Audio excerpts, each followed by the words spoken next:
Good evening, everybody, and welcome to the first of a few small presentations and streams and videos to help those that are thinking of jumping into the deep end and getting into VATSIM. The whole idea of these videos are to ease people's fears, I suppose. And to give them an introduction so that when they log on to VATSIM they can feel a little bit more comfortable. I'm VATSIM Jim.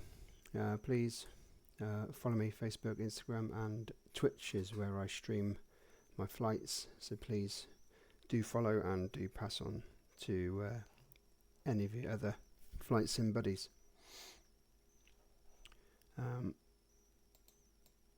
I will apologise now because I can't work out how to get things on certain screens and not see my streaming software, so bear with.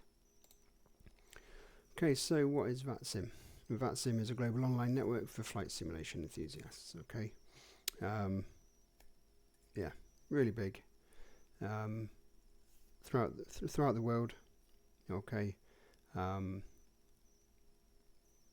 Every flight simmer from every corner of the globe uses it, and you get all kinds of people air traffic controlling, again from all corners of the earth, and it connects pilots to virtual ATC in real time, so it is very realistic. So if you're looking for that realism out of the sim, then definitely VATSIM is what you need. Look, I know the ATC embedded into Microsoft Flight Sim isn't the best, and there are some really good payware versions beyond ATC and say Intentions. Again, really good, but it's still AI. You're not speaking to to a real person.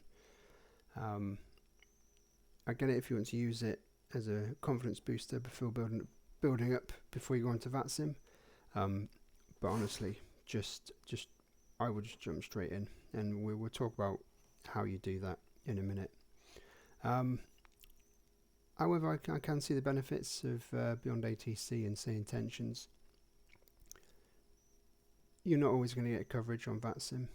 There's plenty of times when there's no one online, and it can get pretty lonely just reporting into Unicom and not getting that feedback. If it was me, and you really wanted those two products, I'd get them, but not at the expense of VATSIM. I'd use them together so that you've always got something to rely on in case no one's online on VATSIM. Okay, next one. So why VATSIM? I think it highly realistic.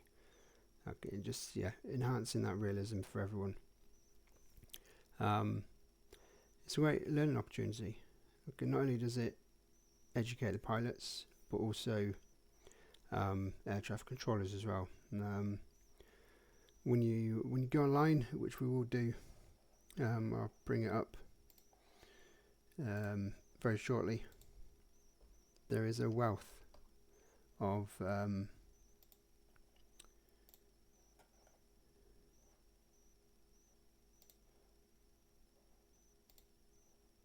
excuse me, I'm just logging into VATSIM. Probably should have done this before the video. There's a wealth of educational material on there for people to read up on. At YouTube as well. It's a really good place to start watching other simmers interact with the VATSIM, and even real world pilots interacting with real world ATC. It's all hugely beneficial. And the controllers, they go through a rigorous training pipeline, so there are high standards when it comes to the controllers within VATSIM, and that's across all parts of the world. It doesn't matter whether you're speaking to an air traffic controller in the UK, in Germany, in Greece, in Africa, in America. Whilst procedures may slightly vary, especially in the States compared to Europe, the standards are the same.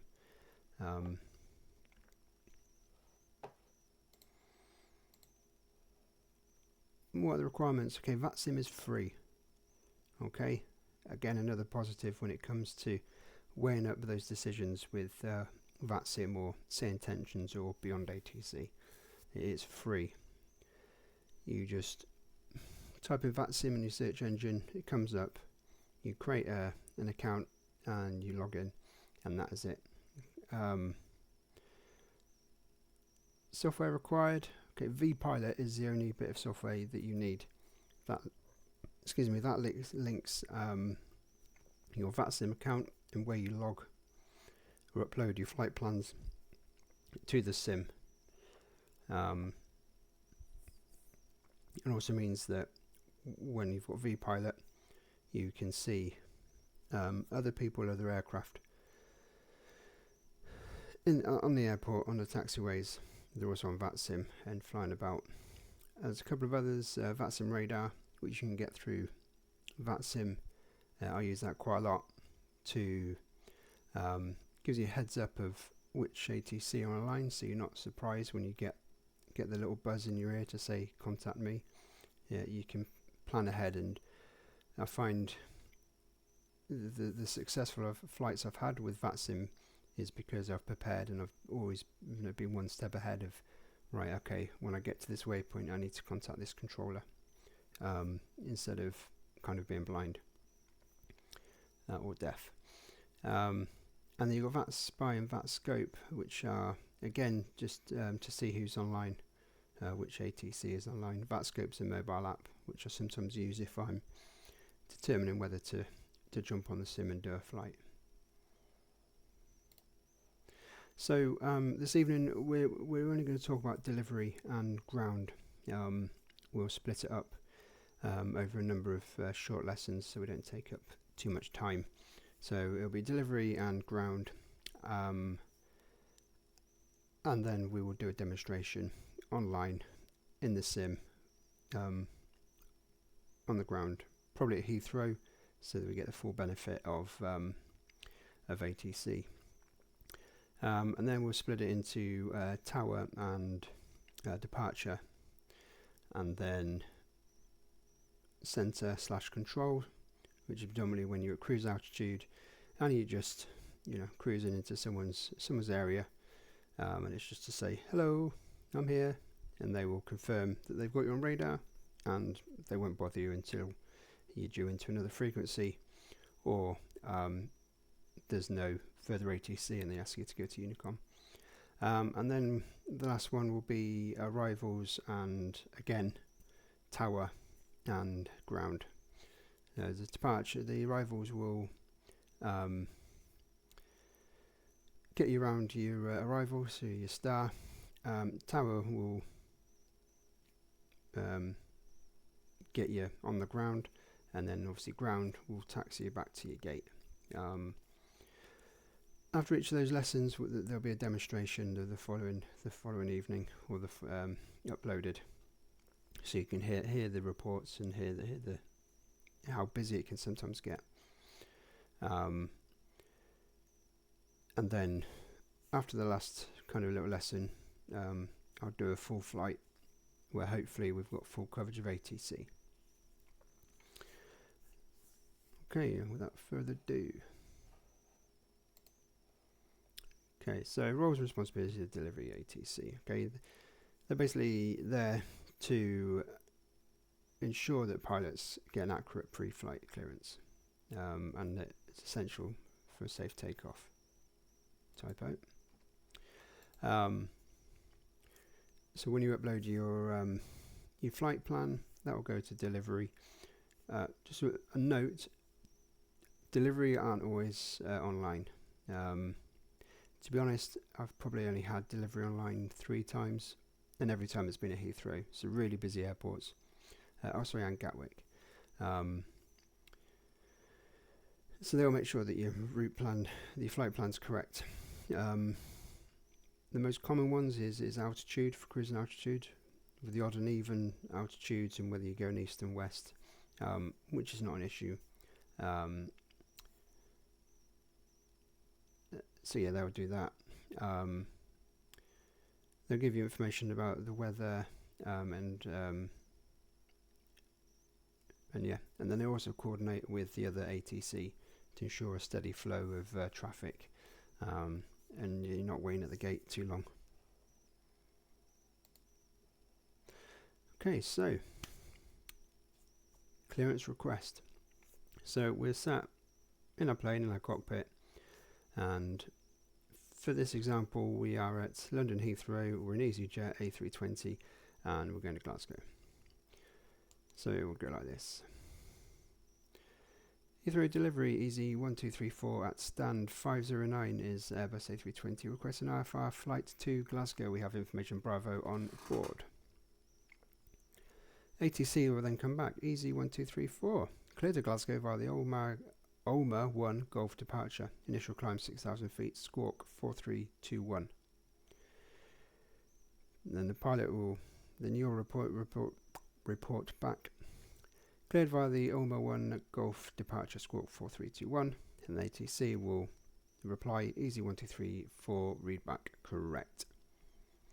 Okay, so that's what's going on here. Okay, so basically where I've highlighted in red. Okay, so who we're talking to, Heathrow delivery. Who are we? Easy 1234. Where are we? Stand 509. What are we? Airbus A320. And where do you want to go? Glasgow. And do we have the correct ATIS on board? Okay, ATIS is the automated information system. Okay, usually for the weather, gives you your QNH, that sort of stuff. Okay, so it's imperative that we have that, and we let them know that we do have that. When it comes to ATC replying, okay, yeah, clear to Glasgow. They've confirmed that Ulmer 1 Golf departure is the departure, the SID. Okay, and we're to climb 6,000 feet, and our transponder code should be 4321. Okay, and if I go to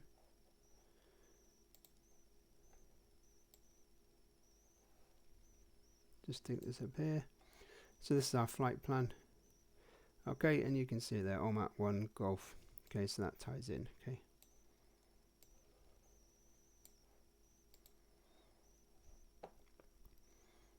And then if we have a look at the charts, apologies.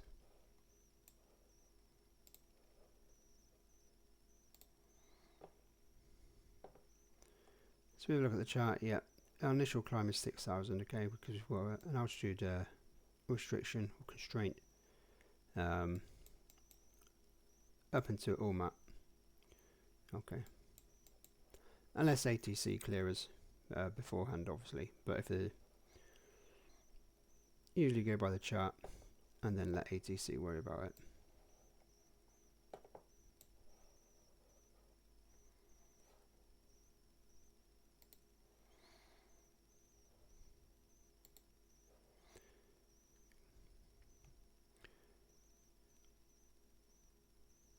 So why do we make those reports?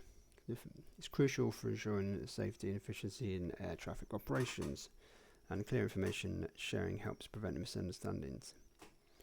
And the coordinate with the pilots is key to maintaining that safety and a smooth operation. And it helps ATC delivery liaise with ground, tower, etc., etc. Okay, so we've been given our clearance. What will happen then is once you're set up and you're ready for pushback, you'll call delivery again. You'll go Heathrow delivery Easy 1234 ready for pushback, and they will generally come back with Easy 1234 hold position, contact ground on and then it'll give you a frequency 124.805. So you'll repeat that. Always repeat, okay? I'm a military man, and we're always taught a report's not a report until it's been acknowledged, okay? So repeat that back to them. They know then that you've got the correct frequency, okay? And if you mishear them, you say 122.855, they can correct you and there's no dramas. So the responsibilities of ground, okay, they provide taxi clearances to aircraft to ensure the safe and efficiency movement on the ground, okay, so they're the ones that are making sure that an A380 isn't going to push back into your nose, or that you're going to pull out on an aircraft that's taxiing along. So yeah, they coordinate all the traffic between the gates, the runways, taxiways. And then they coordinating with delivery and also tower, so it's quite can be quite a busy job. Taxi clearance request, okay, same principles as before. Who we want to speak to, ground. Who are we? What do we want to do? Okay, and where are we? That can go either end of that sentence. So that'll be ground. Easy 1234 stands 509 request pushback and start. ATC reply easy 1234 pushback and start approved facing south. You'll see why I've chosen south in a minute when I bring the charts up. And then we're just repeating back what they've said so that they know that we know that we've understood it. Pushback and start approved, face south. Once pushback and start is complete, then you request your taxi. Alright, so pushback tug is being disconnected. If you're on GSX, the little person holding the tag waves at you and you're clear to taxi. So that'll be Heathrow ground easy 1234 requesting taxi. ATC will come back. Easy 1234 taxi to holding point November Bravo 3 for runway 27 left via Alpha. Again, you would just repeat that. Taxi to holding point November Bravo 3 via Alpha. Easy 1234. Okay, that's a fairly simple simple brief there. And what I'm going to do is I'm going to bring up Heathrow Airport chart for you now.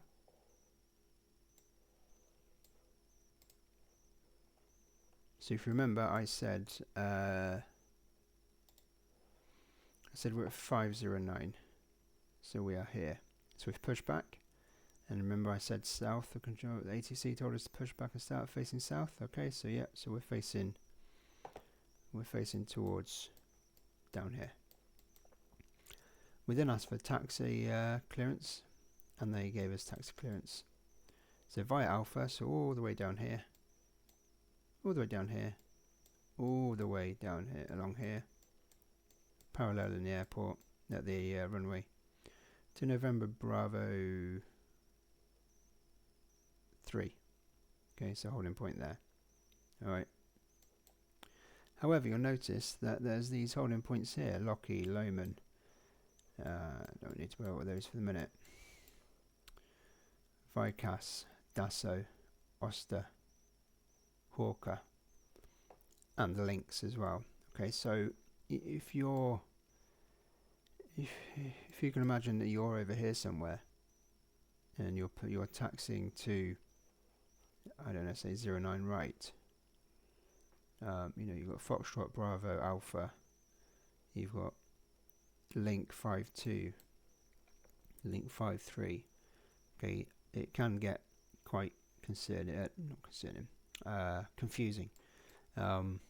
especially if there's an ATC that's online that speaks quite quickly. We'll go through some hints and tips at the end. Other examples of the reports you may get back from ATC after requesting taxi is taxi to holding point November Bravo 3 via Alpha, hold at Dasso. Okay, so we're going to come here, hold here, because I don't know, there may be something coming off here, or for whatever reason. Okay, so they may give you a place to hold. All right, so always have the charts up. Again, we'll go through tips and hints in a bit. Okay.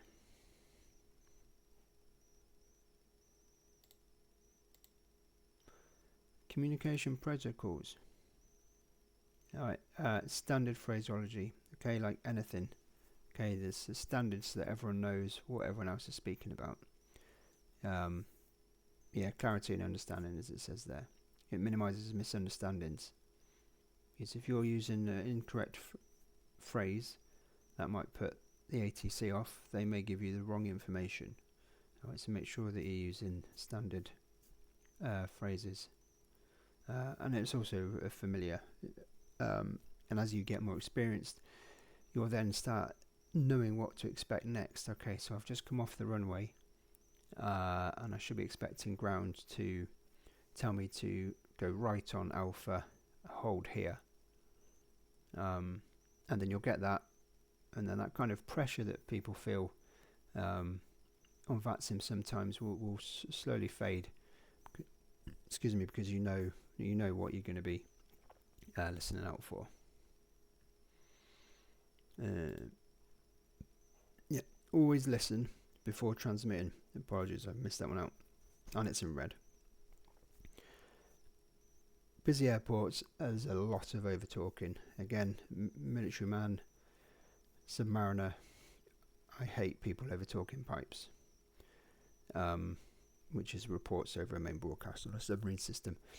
So always listen. Okay, sometimes it's hard to, and I've done it myself, and we'll do it probably tomorrow or the next day.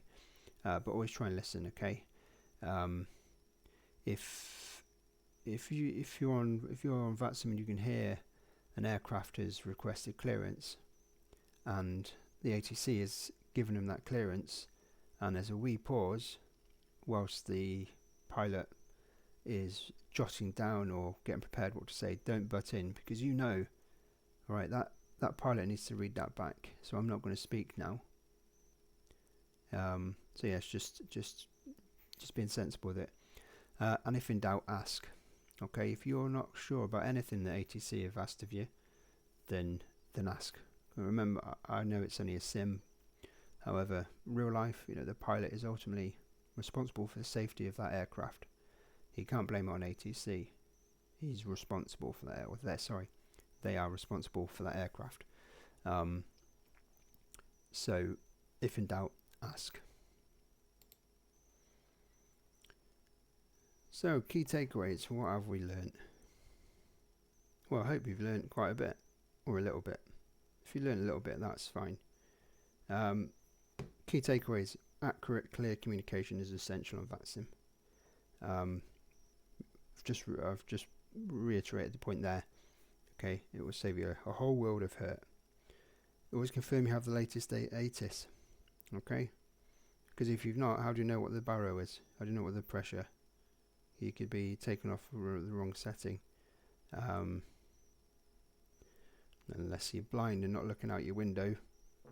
A wet taxi runways, takeoff is different to a dry. Temperature, that sort of thing. Okay, if you don't know what the temperature is, do you need to de-ice? Do you not need to de-ice? Those sort of things. And actually, it gives you what runways in use. So there's no point planning for say, let's take our example, for a 09 left departure, if in fact it's 27 left. Okay. And don't be afraid to ask ATC for clarifications. Encouragement for viewers. Okay, practice. Just practice. Watch YouTube videos, whether they be simmers or real life pilots. Use the quieter airports. Use Unicom. When you sat at an airport and there's no ATC, but it's just 122.8, just practice on there. Heathrow traffic. Easy 1234. Stand 509. is Airbus A320 requesting IFR flights to Glasgow. Okay, just to get used to speaking. And join the next stream. Well, we're going to put into practice what we've gone through in these last, 20 minutes. Tips. Do it. Okay. You can log on as an observer. So I would recommend as an observer logging on to somewhere like Gatwick, potentially Heathrow, where you've got more chance of hearing a range of reports from delivery, from ground, from tower, from approach, departures, that sort of stuff. When you decide to go solo, probably choose a quieter airport. Okay, pick your moments. I would suggest a Saturday afternoon / evening at Heathrow is not where you want to be when you're first going live on VATSIM. So at Glasgow, generally quite quiet. Manchester, Liverpool, Leeds, Bradford. All right, but bear in mind that those can be busy as well. Okay, but not as busy as Heathrow and Gatwick. Have a pen and paper to hand. Okay, write down before you even log on, write down the reports, what I'm expected to say, and then when they give you your clearance and your squawk code, you can write it down and repeat it back to them without and ahhing and stuttering. And just have fun. Again, everyone's here to learn. 90% of the controllers are really, really nice, and they will help you. That said, they will not help you fly the plane. That's probably the one big thing I would say. Regardless, probably more important than actually knowing what to say is navigating your aircraft. Okay, it's easy on the ground, and we won't go into it in this lesson. That's more for your stars, your SIDS, and when you're in controlled airspace at your cruise level. But you know how to navigate and operate your aircraft.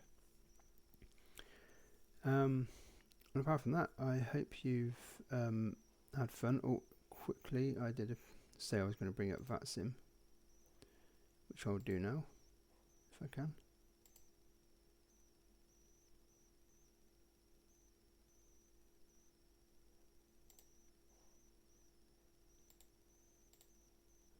Okay, I'll just bring this up now. So you should be able to see it. Okay, so this is what VATSIM looks like. You've got flight planning, policies, resources. Okay, pilot clients. Okay, that's where you get your download your software. Virtual airlines, members help, pilot training, learning center. Okay, we'll click on learning center. VATSIM basics. Okay, it's all there. What you need to know. There is a small test you need to do before you get let loose. Okay, but it's all here. Aviate, navigate, communicate. Ask questions if you're unsure. Maintain positive support attitude. When you submit your flight plan, I'll just show you on here now. Okay, when you submit your flight plan, it will look something like this. In this remarks box, you can put in new to VATSIM. Please speak slowly. Okay, and then when that gets read by the various air traffic controllers, they should appreciate it, and then they can make do what they need to do. And that is it. Hopefully you've enjoyed it and it's been beneficial. And there will be a practical demonstration dropping in the next couple of days of what we've learnt. And I'll work out and see if I can put some sort of thing on my Facebook page to it's a one-stop shop for everything. But yeah, I've been Flight Sim Jim. Again, please follow Facebook, Instagram, and Flight Sim JM on Twitch for live streams of flights. Thank you very much, and have a good evening.